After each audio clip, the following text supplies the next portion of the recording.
Good morning, good evening, good all the things. Hi, how are you?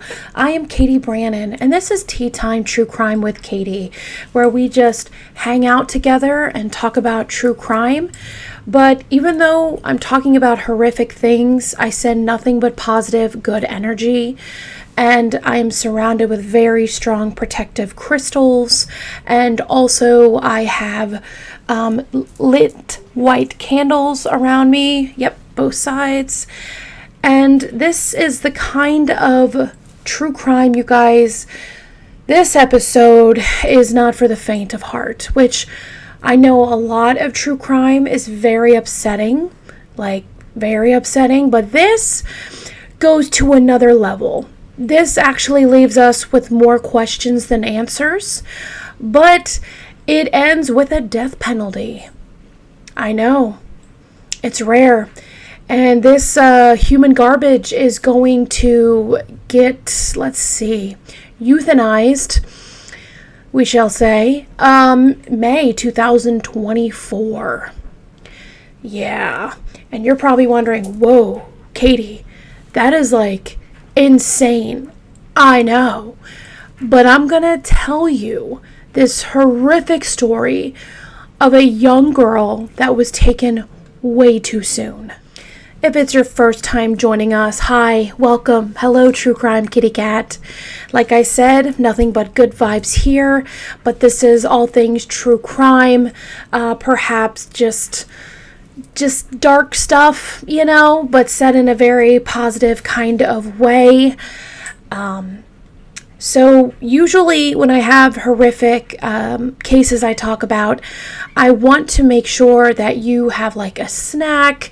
If you are mentally prepared, take a deep breath, grab a comfort item, and just relax. And when you listen to the stories, my research, please know that you are being the voice for the voiceless as well. And please know that you are incredible. Tonight, guys, I am drinking hot chamomile tea with a dash of honey. In my black mug that has the, see no evil eye in the middle. I would show you, but there's tea and it's full, so you get it. Now, for my comfort item, I'm going to bring Mina. Mina is a tattooed kitty cat that I received at a tattoo convention. The tattoos are absolutely stunning, and they were designed by Ryan Ashley. And if you don't know who that is, she's actually a doll baby. I met her in real life, had a conversation. She is a doll. She's so kind and sweet. Total good earth vibes. But she is the first technically woman to win Ink Master. And now she is a judge. So I'm just gonna take my beautiful tattooed kitty cat, Mina, give her a nice tight squeeze, take a deep breath, and we're gonna talk about Sierra Joggin.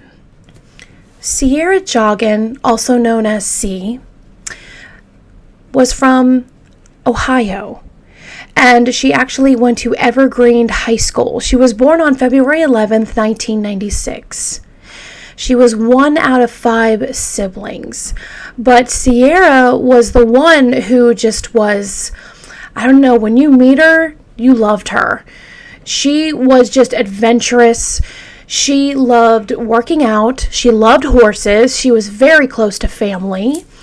And they had a really great relationship. She's from a small town. And she, small town, sometimes there's small town love. And Josh was dating Sierra since middle school. I know. Now, Sierra is 20 years old during this time. But since then, she has been with Josh for 7 years. And you know how rare that is to keep dating not only your middle school sweetheart, but your high school sweetheart. but they knew they were both in it for the long haul. Their families were friends with each other. It's just all the good vibes. They also like to do adrenaline stuff together. They even went skydiving. So they love to be active and travel and just live life to the fullest. One day in July 2016 at 5 p.m., around that time, Sierra was home from college and she didn't even unpack her stuff. She was just so excited to go see Josh. And she went to a yard sale and got a bike. Yeah, just like a bicycle, a purple bike. And she was really excited about it. So she wanted to bike the 7-mile bike ride to see Josh, her boyfriend, to show it off. And she went over there and was like, look, Josh, exercise. And he was, of course, very happy to see her. But, he did tell her that, he did have plans that night. I think he was going to have a guy's night or something like that. So they decided just, to hang out anyway, of course. So he has a motorcycle. Now, motorcycles are a lot in this story. We can talk about it at the end, you guys, but motorcycles, yeah, let's just say there. Okay, so you'll understand when I get to the end. Okay, so Josh has a motorcycle and she has her bike. So he decides to ride next to her and she's just riding her bike and things are going really well. I mean, he's driving really slow, of course. And this is in a rural town, you guys, in Ohio, where cornfields are everywhere. Yeah, I know, scary, Children of the Corn vibes. Yeah, corn stalks freak me out. Definitely way more now after hearing about this story. Okay, so they're riding and he's even Snapchatting during the riding and you can see her laughing and everything is good, So this is what happens. Now, when I'm talking about this podcast, guys, there are different instances that really could have happened because there's more questions and this psycho isn't giving family closure or telling anyone anything. So they are, bike riding together. She has a bike, he has a motorcycle, they're riding, okay? Now, he does have plans. So, he was telling her about it and she was like, all right, well, you go on ahead. I'm only 10 minutes from my house, and that's less than a mile. And he's like, are you sure? And she just talked him into it. She's like, yeah, babe, no problem. And she gave him a kiss, a peck goodbye, and, I guess see you later. So, she's just biking along. And this is where it gets kind of muddy because we don't really know what exactly happened. We just know where sadly Sierra ended up. Okay. Now, as I said, they are surrounded by cornfields. And they both lived in this area, you guys, all their lives. If you ever met people, which I have a few people in my life, that has lived in the same place forever, okay? And it's a small town vibe. Well, this is how they were. Everyone knew each other. It's a very close-knit community.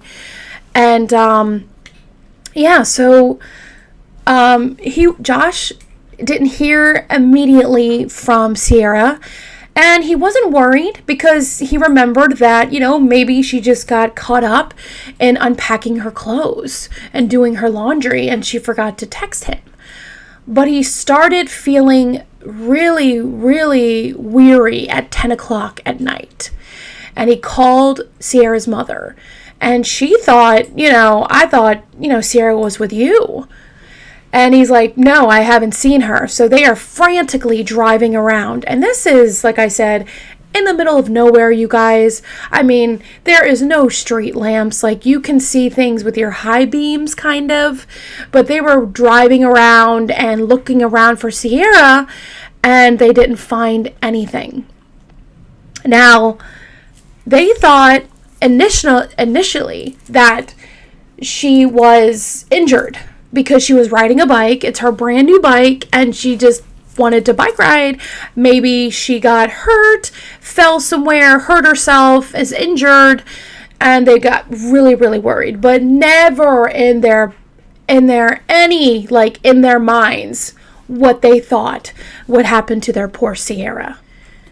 It's pitch black. They're still searching for Sierra. Then they decide to call the police and say she's missing. Now, usually when a girl is in college, she's 20 years old, police think run away or she'll be back or something like that. But this was different to investigators. Josh was there. She was literally almost to her house. And now she's gone? There was no rhyme or reason for her to leave town. She was actually really excited to be with her longtime boyfriend, Josh. So the police, they kind of weren't suspicious in the beginning, but then they quickly wised up. And they were like, okay, that is kind of weird. We're going to go back and search. So they went back and searched the cornfields. And they saw something that was really kind of different. Now, when you are, driving by cornfields and they're completely straight up and they're almost like in unison, in sync, right? Well, there was a patch of the corn stalk that laid down. It looked like someone fell in it, or maybe someone drove in it, but it still looked pretty suspicious. Police immediately went to that area, and they actually went in there and they started to smell gasoline. And what they saw, sorry, that is Bowie saying hello. Pardon me. And what they immediately saw was an automotive fuse box on the ground. Now, there was spotted men's sunglasses. And then when they started to look a little bit further into the part of the corn stalk, they saw a bike. They saw Sierra's bike. And the investigators were thinking, this bike looks like it's trying to be concealed. This is a kidnapping abduction case. 5 hours later of Sierra's disappearance, police labeled the investigation an abduction. Yes, like I said. But FBI was called during the investigation, which I like to give them a round of applause, you guys, because, when I do research on true crime, very rarely small town people want help. And it's incredible that this small town was like, we need all the help we can get. We need to get this young girl back to her loved ones. So immediately the FBI was called. And they were called, and then they immediately saw that there were blood on the handlebars. There was a neon green sock on the ground, a pair of women's sunglasses, and a bloody screwdriver. But there wasn't enough blood to show that there was death, but there was enough to show that there was some kind of struggle. So this is huge news in this small town. This is unreal. So there are leads and calls, coming in. You have volunteers looking everywhere for Sierra in this town. Now, there was one lead where a witness and his son called into the police station and said when they drove down, there was a motorcycle helmet. And he actually told his son to go grab it and threw it in the back of the truck. Now, he did not know that there was any investigation. But again, I don't know. If you see something that's not yours, it's not yours, so why take it? I know. That's beside the point. Sorry. So he did call police, and he did tell them what happened and, apologized, said, hey, I did not know there was an investigation. Maybe this will help. We found this by the cornfield. And, of course, the police are like, thank you. Yes. So they get the motorcycle helmet and they find out that there's blood on the helmet.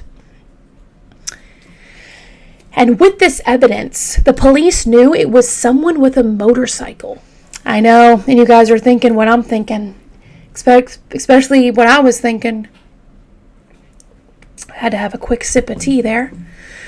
So we know that Josh has a motorcycle, and in any crime investigation, true crime, it's always a relative, not always, but like the police always go to a relative or a loved one because they're immediately a suspect. So of course Josh was a suspect, but Josh did everything right, okay? Technically, he was the last one to see Sierra, which is suspicious, and he does have a motorcycle, but Josh was absolutely incredible because he gave them full cooperation. He gave them DNA. He gave them everything he could. He was completely cooperative. Now, they quickly ruled out Josh. They were like, no, it's not this kid. Not at all. So the next thing they started doing, the investigators started to look at the felons in the area. Yeah.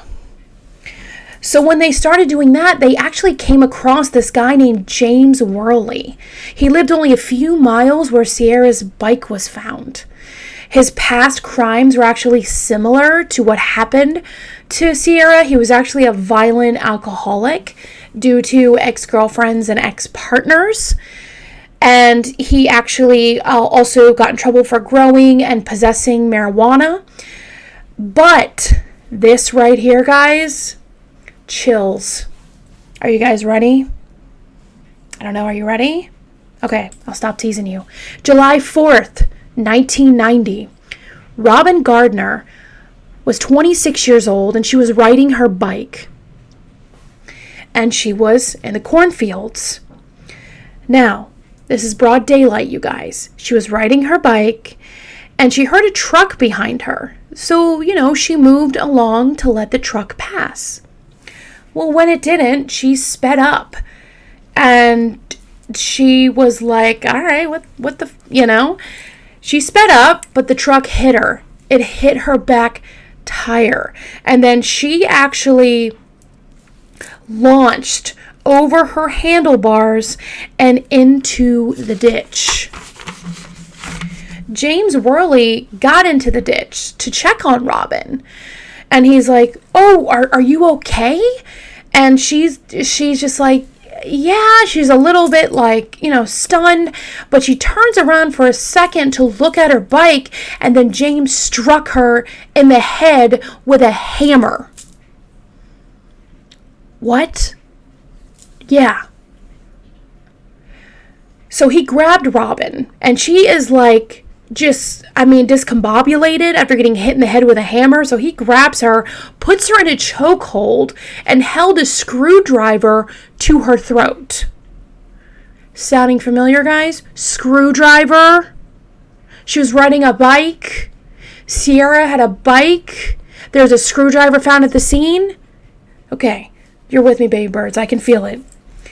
Now, he forced her into his truck on the passenger side, and he started to handcuff one hand behind her back, and he tried to do the other hand behind her back as well. But this girl, Robin, she was not having it. She was screaming bloody murder. She was flailing. She was doing everything she could to get out of that vehicle. Like everything. She did not want him to have the other arm to handcuff the other arm, which is like really, really smart, of course. So she's screaming, and then all of a sudden, you guys won't believe this, a motorcycle came out of nowhere.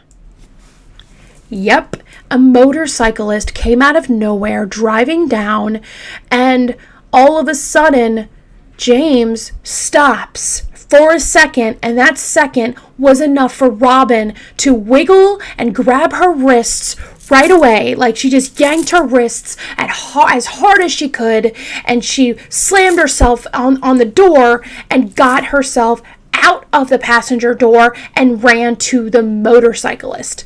Now, at first, the motorcyclist thought there was some kind of domestic thing going on, but she was just pleading, and he actually was a good good dude, and he let her on the back of his bike. He drove her to her home. Her parents called 911. They called the police. Yeah, I know. It's what? Whoop. Yeah. Sorry, the microphone can be a little tricky sometimes. So the police were called, and you guys won't even, you're like, okay, what's his excuse, Catie? Let's hear it. He claimed it was an accident. He claimed that she was driving erratically. Yeah, I mean, like riding her bike erratically. And he tried to go around her, but he accidentally hit her. And the only reason why he handcuffed her was because he didn't want her to get away of the scene of an accident. So of course the jury wasn't buying that, because why'd you hit her in the head with a hammer? And again, handcuffing somebody?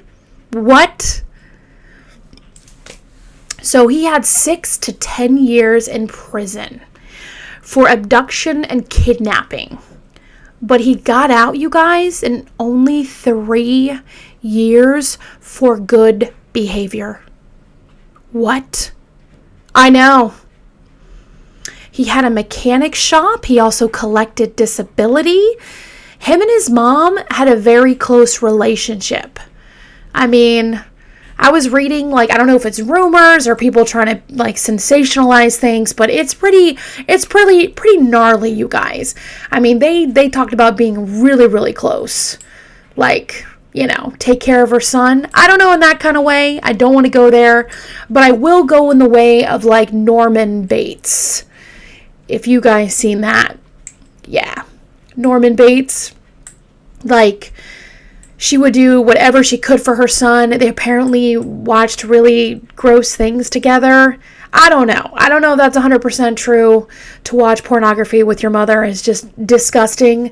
I don't know how you feel, but if there's like lovemaking on a movie and you're with your parents, it's just like incredibly uncomfortable. Even though you don't see anything and you know it's like movie magic or whatever, it's just eerie. So I can't imagine watching something hardcore with my mom. Like, ew. So yeah, a Norman Bates situation. July 21st, investigators begin to interview James Worley, because when they went in the database, you know, the police database, they saw his felony conviction of this abduction and kidnapping, and it sounded eerily similar. I mean, no duh. So they actually go to James Worley's home where he's living with his mom. And man, this dude was creepy, to say the least.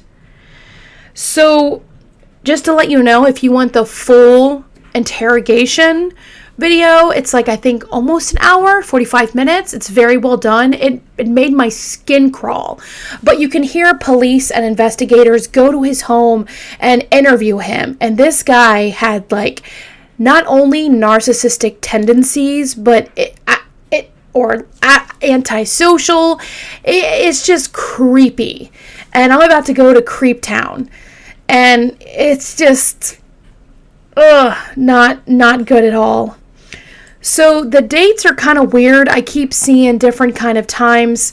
So I'm just going to say like late July.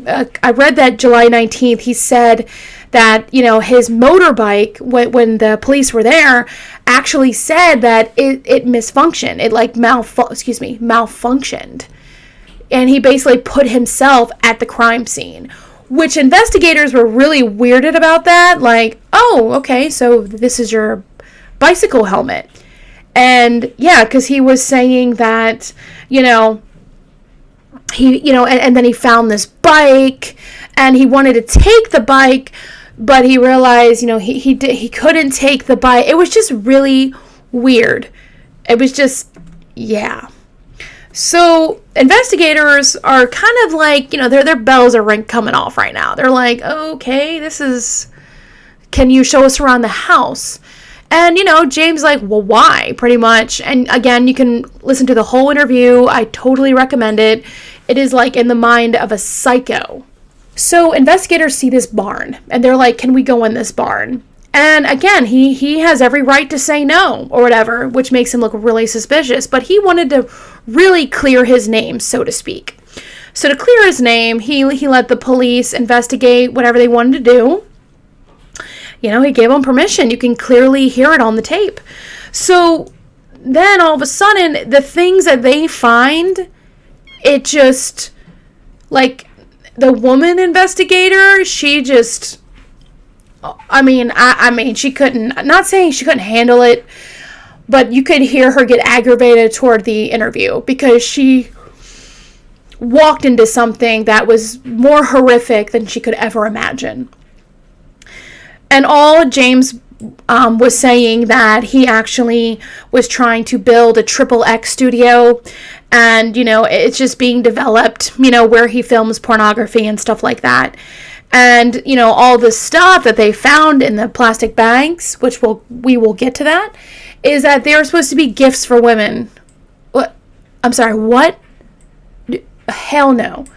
Okay, so you're like, what's in the barn? All right. Warning. This is nightmare fuel. This is like a horror movie. There were balls. Wow. Oh, Lord. Sorry. Bales of hay that resembled like a 4-post kind of bed.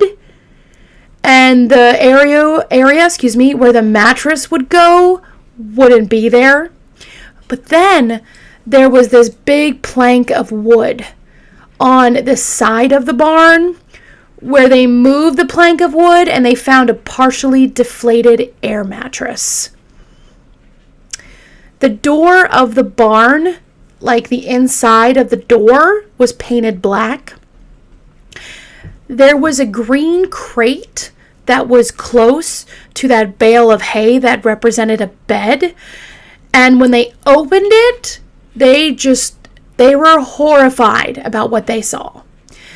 There were bondage items. There were bags of labeled women's clothing, lingerie, tank tops, underwear, stockings, skimpy dresses, and they all seemed to be new. One horrifying piece of evidence is they found a pair of underwear that was kind of pink and shiny, and it had like a metallic kind of look to it, pinkish purple, but there were blood stains in the underwear. They found duct tape, a nanny cam, rubber gloves, adult blanket, saws, shovels, adult diapers, paper towels, straw, knives, firearms, and ammunition. Investigators found another piece of plywood while they were searching the barn, and you can clearly hear it on the tape, guys. Like, hey, what's this? And of course, he has like the most BS kind of answer. When they find this another piece of plywood, this one though had holes in it. Investigators were pretty excited because they thought, oh my God, they found Sierra.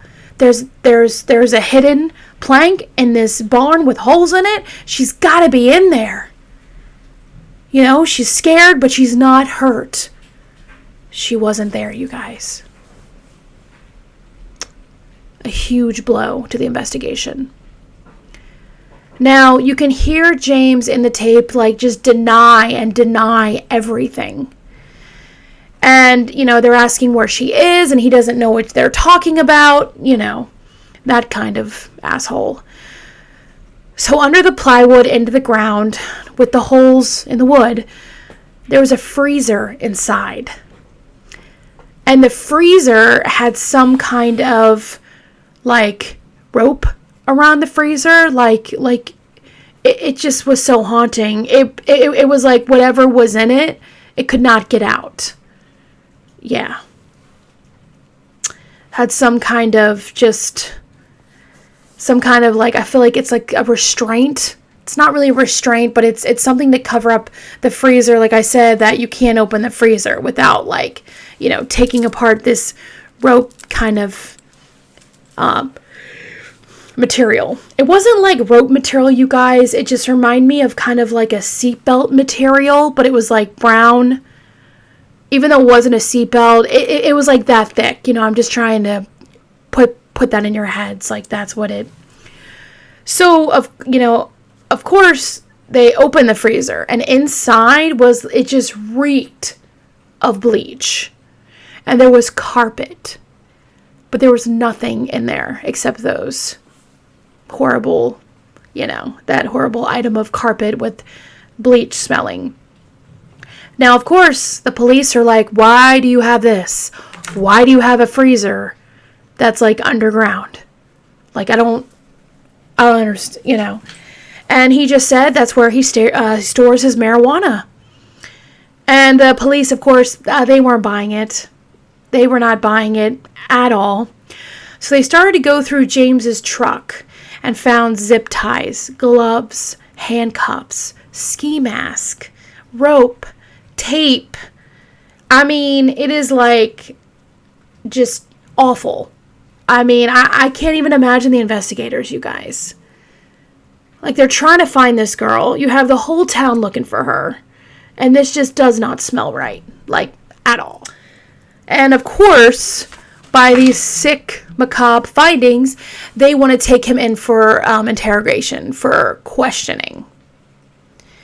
Now, this is where it gets weird. I mean, it's already weird, but it gets weird. So they go around the property, and actually, a farmer actually spotted a mound. And it looked like a newly, kind of fresh grave.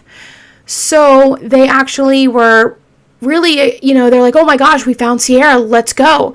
On the way to there, when they went, they dug and dug and dug, but nothing was in that grave site. Nothing.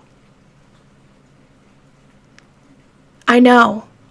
It's weird.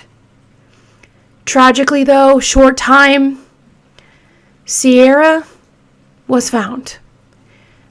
She was found at a gravesite, not far from the barn, and it was another site, but she was in the bottom after they kept digging.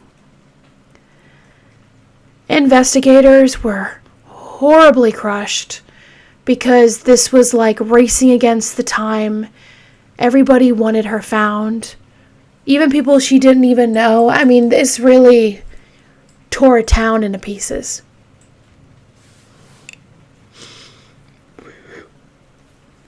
Okay. Sorry. This is rough. What I'm going to talk about, okay?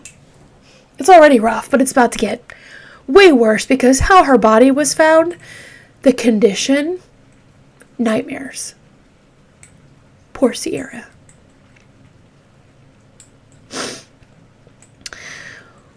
Okay. Sierra was found in a grave that was dug. And the body was found at the bottom of the grave. She was actually on her stomach. Her head was turned to the side with actually like hay or straw in her hair. There were rope attached to her wrists, to her ankles. Also, her hands were behind her back, handcuffed. And she was also bound with duct tape. So if you're wondering, like, hands to ankles, Catie, what is that? That is the horrible positioning called hog tying. In her mouth, there was a large yellow dog toy. She was wearing, it's hard to explain in the picture. It's kind of like a tube top, right? But it just covers up the breasts. So I think it's called a bandeau or something like that. So she was wearing that and also an adult diaper. The dog toy was tucked in tightly with rope around her head.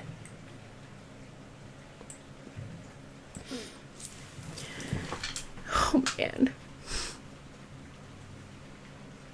The autopsy They said the dog toy was so large that with the force of her being stuck in her mouth, like put in her mouth, it actually broke some of her teeth. It actually cut off her airway completely.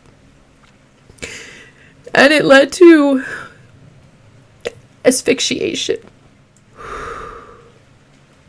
I can do this, guys. I'm sorry. She had a wound on the right side of her head. She had a hairline fracture on her skull and her left, like, orbital bone. So I'm guessing, like, her eye socket. I feel like orbital is close to, your eye. And what is, insult to injury here, guys, like, disgusting. There's actually human feces that was found by the body.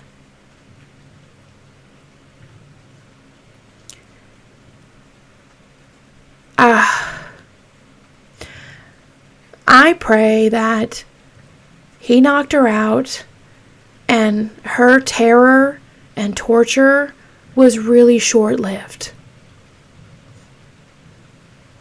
I just can't imagine.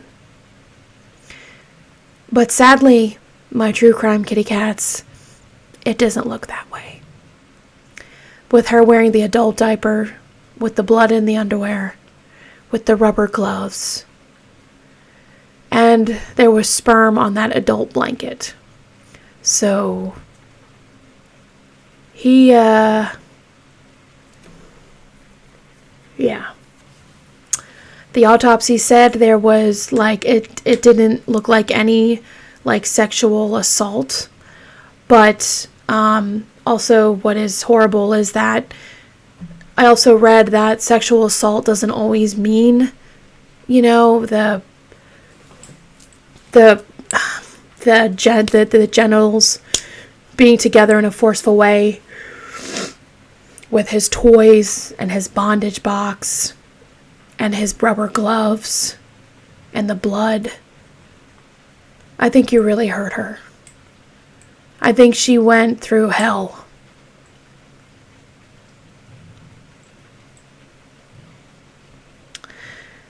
But, yeah, that's how he left her body, though. He just threw her in a hole. Still hogtied, still, no decency, just... The family couldn't even believe it, you guys. You're probably thinking, oh my God, the family. Yeah, I'm sure they didn't even want to know the details. I don't know if I wanted to know, honestly. It's too heartbreaking. I mean, Josh must feel... The guilt that he must have felt must have been beyond evil. And it's not his fault. So, you cannot help what another person does. And sadly, this guy was evil. Just evil. He should never got out of prison. Never. So, the day of Sierra's abduction, James actually used his mother's bank account to buy porn. And this porn is very violent pornography. Yes, hog tying, beat up teens, just horrible, horrible stuff. So he was watching that for hours. Now, what do you guys think? I talked to my partner about this. I'm like, how did he get her off the bike? I don't understand. Did he, hit her with the motorcycle helmet? But my partner, he was very upset about this case. It actually really upset him. He just doesn't want to imagine someone he loves that happening to them. But I really wanted to ask him, hey, I'm so sorry, but how do you think he got her? And he has a good point. So he thinks that he was like behind her or rode next to her on the bike, and when she least expected it, he pushed her off the bike. Because I don't think he hit the bike. Because wouldn't the tires be way more messed up? You know, I'm not sure, but so I'm sorry, I stutter when I get nervous and I get upset. Just trying to calm it down. So my partner believes, like I said, that he rode next to her and may have pushed her off the bike. And when she tried to get up, that's when he took off his helmet and smashed her in the head with it. Like when she least expected it. And then held her with the screwdriver. And then that's how he got her. I'm not sure how he got her in the barn, though. I mean, I'm really hoping she was, like, passed out and knocked out, you know? But, I don't know. What do you guys think? Okay, March 26, 2018, the death penalty. So, James Worley not only is horrible, human garbage, narcissistic, psycho, antisocial personality disorder, he decides to talk to the family for 45 minutes in the courtroom. Oh, you can find it online. It's sickening. Sickening. Like him saying that he did not do it, and it's weird how, you know, there was like, you know, he basically talked about like the human feces apparently in another gravesite, and you need to check that or whatever. Or I mean, I don't know, but like half of the conversation that he was talking to the family, they got up and left. Yeah, he said horrific things like, oh, it's such a shame, what a beautiful girl. Say, you know, talked about, well, she was, you know, it's the same, it's sad, you know, she wasn't raped. What? Yeah, guy, I'm serious. It's literally it may not be like verbatim. I mean, because I can't even like comprehend someone say something like that. Like, how sick are you? Like, I mean, I don't know. He said that she wasn't, but I know he did sick things to her. I know it. I know he did. You sick son of a... He did, the judge straight up said, you know, you had a great defense attorney, but you didn't have to... You should have listened to him by not even saying anything instead of talking for 45 minutes. But you will receive the death penalty. And this happened in 2016, and apparently he exhausted in 2023 all appeals, and he is scheduled to be executed May 20th, 2025. Yeah. The family of Sierra actually went and sued James for a wrongful death suit and got the deeds to his home and things. And what they did was get a bulldozer and bulldoze that barn. Yeah, they just bulldozed it. I don't know if they did it personally, but that's what happened, because they didn't want anything, like any remembrance about what happened to their daughter in that barn. Poor Josh, he literally struggled for so long about this. Like, the guilt he had was so devastating. And he actually became a paramedic to help people. And he actually met a really nice girl named Shelby, and they got married August 2021. Now, before that, you know, he met Shelby. He actually started an organization in Sierra's name, and it's called COGS, KOGS, Keep Our Girls Safe, where it was free self-defense classes and focuses on women's safety. And every year they organize a yearly benefit for the program with motorcycles. See how motorcycles are a trend in this case? I mean, isn't it weird? I also saw that the Evergreen High School, which is weirdly where James Worley went to high school. Yeah, that's where Sierra went to high school. So when I say small town, everyone knew each other. Yeah, it really was a small town. Everyone did know each other. But they kind of didn't, you know? The school actually set up something called Sierra Strong, where they have a program in the PE program where women and people are taught self-defense classes. But tragically, as I say, my partner was like, how could she had self-defense if she didn't see it coming? You can't see someone hit you on the back of the head. Yeah, I know, that was dark. With everything happening, Sierra's law was put into effect, actually, and it is basically, Sierra's law is Ohio Senate Bill 231. The creation is a statute that provides for a searchable database of felons living in the state who are convicted of specific violent offenses, and the statute was signed into law in December 2018.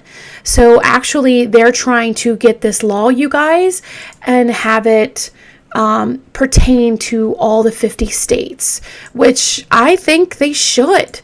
And I think that, like, drug offenders like marijuana, or they get way more prison time than rapists and murderers.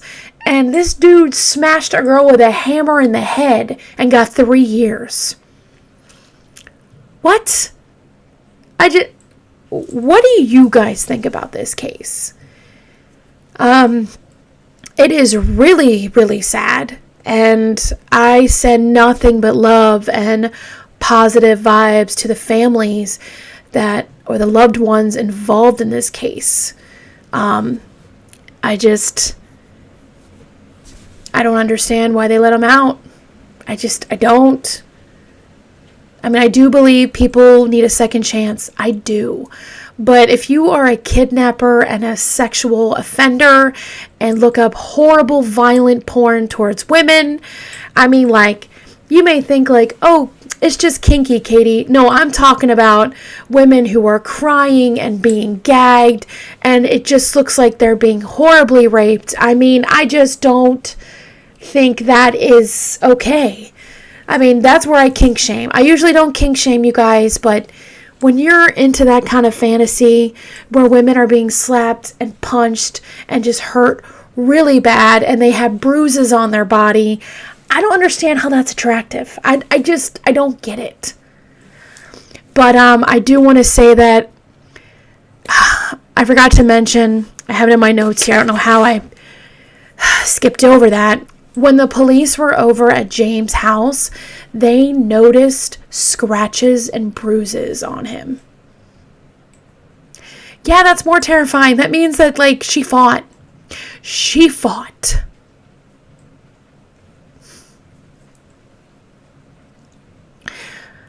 Ooh, rest in peace, sweet girl.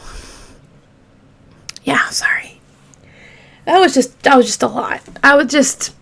Anything like that, that's hard to talk about. Thank you guys for joining. I really appreciate you guys. If you have subscribed already and liked this video, it means more to me than you'll ever know. I really appreciate it. If there are any other case ideas that you suggestions, let me know in the comments or check out my email.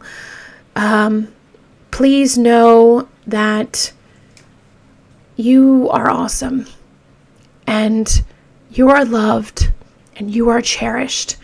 And remember, you are doing better than you think.